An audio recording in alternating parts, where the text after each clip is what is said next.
Hello and welcome to episode 14 of Lockdown Euros, where we have Belgium against Finland. You see we've got quite a high profile team here in Belgium, finished third at the last World Cup. You can see the players I've got on offer there. With that team season quartile which I happened to pack, but I've purchased these De Bruynes and Mertens for it. In Finland I just did what I could, obviously Pukki's their main man, but they're going to pull some Litmanen from the past. Funny thing was, really, I could have probably got Hazard as well, but at the time I didn't want to go mental with the spending. And about halfway through playing these games, I think it was in some kind of La Liga upgrade, I did actually pack Hazard. So if Belgium go through, you may get to see him in the future. But that's to be seen yet, as we instantly go 1-0 down. Again, I think I was playing this at a time similar to the Turkey-Switzerland ones that were just incredibly painful, especially to begin with. Whether it was Div 4 at the time, I can't remember, but it just wasn't a good time to play in the game. A lot of people were doing objectives, you can see, because this guy kept trying to feed it into Kappa, so you could pass it to someone else and get a defender assist. I forget if the defender also had to be from La Liga, but regardless, he obviously picked the La Liga one. So this at least did actually make him easier to play, but simultaneously frustrating, as we try to come forward just before half time. Pukki does get a bit of space into the feet of De Bruyne. He's trying to search for space for shot, gets into the feet of Mertens, and a good finish from him. So, although Pukki's involved in the move, he doesn't get the assist, De Bruyne does, and it's obviously Mertens' goal. So it does put Belgium into an early 1.5 point lead, and you probably thought the second Belgium take the lead, that's probably going to be it really, with the advantage they've got over a team like Finland. For some reason he quits, I think it's because he sees I wasn't that susceptible to his kind of objective ideas, trying to play and get that Kappa assist, and I wasn't letting him, so I think he decided to leave just basically because of that. And Belgium do get the highest match rated player in that game, so they're up to 2.5 points now and a quarter of the way to the 10, but still a long way to go. I think this second game was a real sign of the kind of times we're playing at. But again, very early on, we do go 1-0 down.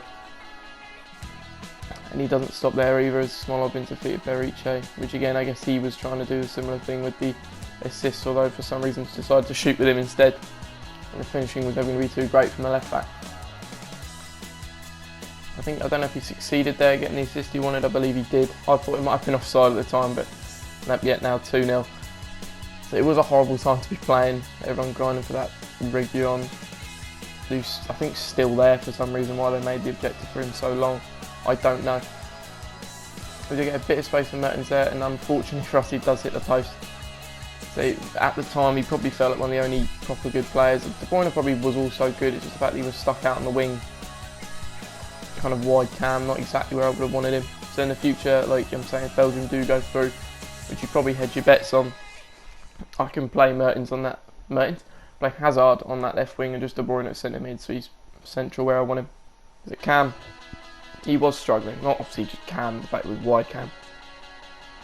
But Mertens actually did feel very nimble, very handy, despite the fact he also wasn't on full chem. How he didn't score there, I don't know. We don't stop in this game yet.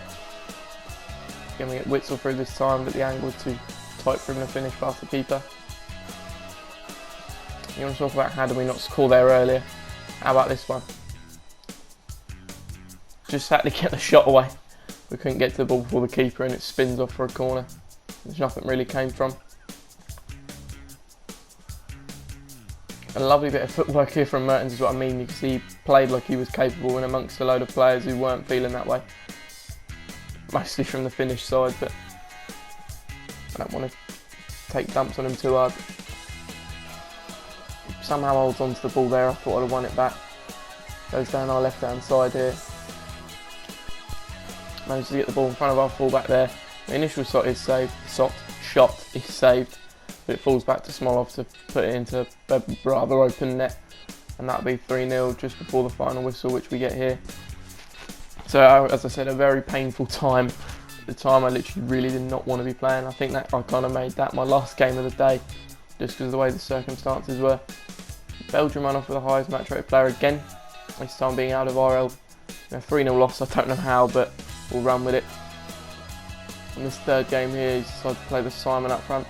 I just don't like to see French league players. There's something about them, especially Neymar. He's been a real pest of mine. Obviously I understand he is a capable footballer, and it's not like I say capable, a lot of footballers are capable, but he's more than capable. He's world class essentially. compared to someone like Ben Yedder, who I can understand why people get so annoyed, because he's good, but not as good as FIFA show, man. But Neymar, I understand, he's meant to be very good, but it doesn't make him any less annoying in my eyes, especially as a person. I don't like him either. Let's take a quick 2-0 deficit here, but into the feet of Mertens and a nice finish from him. Finland do get their first kind of points on the board, not enough for a point, however, it was only an assist. But Mertens again finishes quite well. Just for half time here, he comes forward again. Neymar with it here. The feet of Fred, further to Dembele, back to Neymar.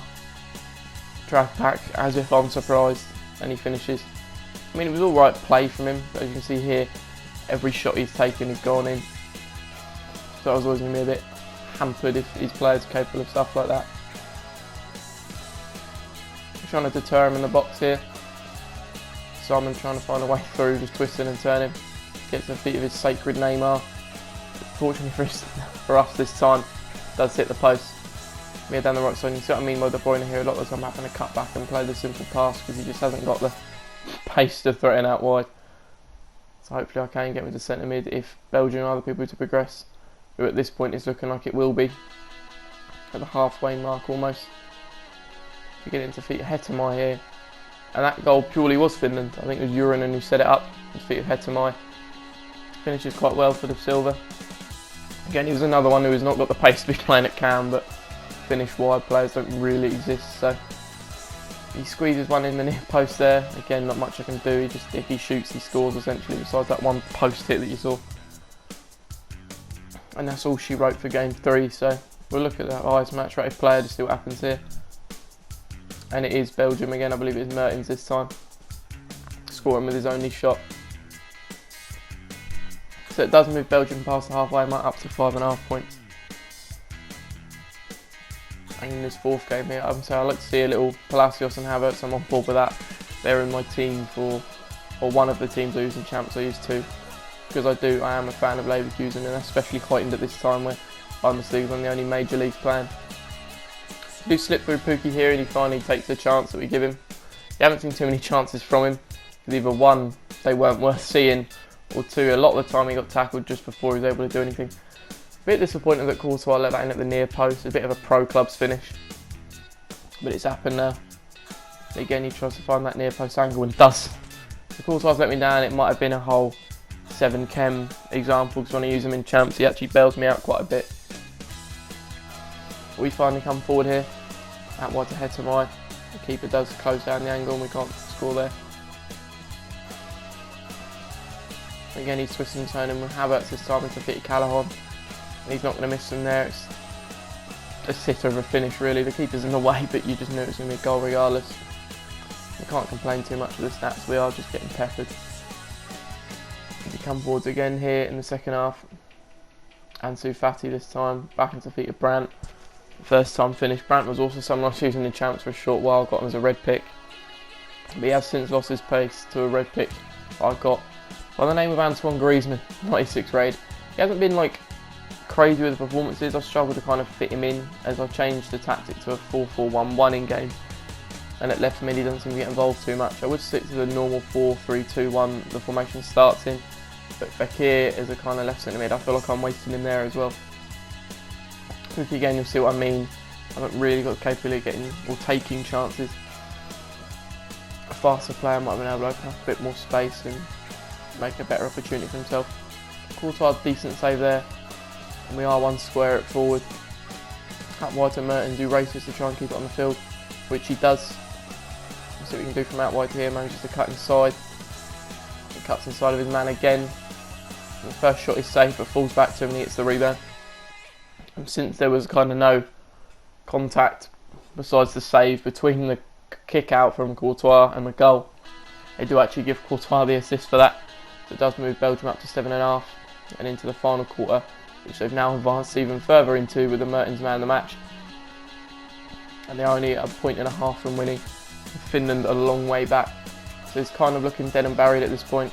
Would be some miraculous comeback in Finland would absolutely deserve to go through if they could pull it off. So this team here is a bit weird, kind of. It's very rare to see a team absolutely loaded with yellow links. But obviously very capable players in there. Start off with Ring into Witsel, further to Pukki, getting to feet of Mertens again. So what I mean by his finishing, it was actually very kind of efficient for a man playing on 7 chem. Might have been 8 with a manager, I can't remember, but regardless, it's not completely full.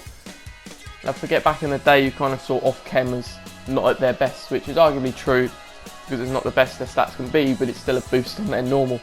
So it's kind of a weird world we live in, that kind of 7 chem, sometimes even 5 and 6s, is seen as absolutely fine to use, really. Going to the second half here, Son down the left, who is also in the other one of my teams in my Foot Champs 2 teams I use. So I got him from a Premier League guarantee. I was kind of lucky at the time. I was very reluctant to do it, just convinced that Sionchu or Henderson was going to be in it. But I got Son. I'm very happy with that. He's been exchanged with Jimenez and Greenwood as a front three very well. They all score, they all assist. It's all rosy there. But back to this game here, Mertens decides to exchange with Ring. And that's the way to finish it. Strong strike. First time into the far corner.